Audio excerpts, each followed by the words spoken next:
y'all, I'm Jackie from Chronically Jackie, and this is another video in my diagnosis discussion series. Due to my genetic mutations, I have several chronic illnesses, and in this video I'm going to further discuss my asthma diagnosis. But before we continue, please keep in mind that everyone is different, and I'm going to be sharing my personal experiences, which may vary from yours or someone you know.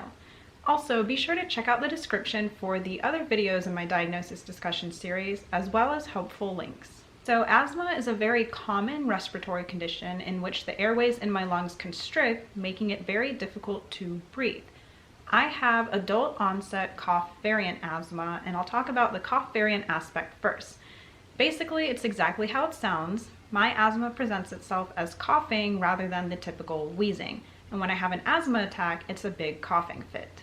But asthma is not just secluded to acute attacks. You can have symptoms even if you're not having an active asthma attack, such as shortness of breath, chest pain, tightness and pressure, and more. Plus, it can be very exhausting not to breathe well.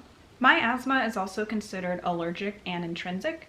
Allergic meaning it's based in allergies and sensitivities I have, and intrinsic meaning activity induced. While attacks can happen at random, my main triggers are overexertion, humidity, my environmental allergens, and cigar and cigarette smoke. Strong scents can also trigger me at times, but not every scent will, so it varies. Now, the adult onset aspect is also exactly how it sounds. I didn't have any symptoms as a child. Instead, they developed when I was 18 years old. I was also diagnosed at 18 years old by a pulmonologist through a PFT, or pulmonary function test, which is where I did breathing exercises into a tube that measured lung function.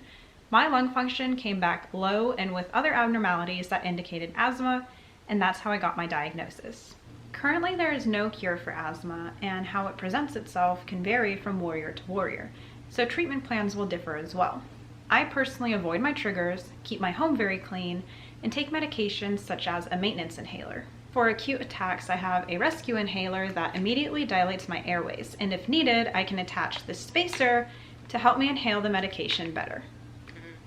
For really severe attacks or flare-ups, I do have a nebulizer that delivers extended breathing treatments if required.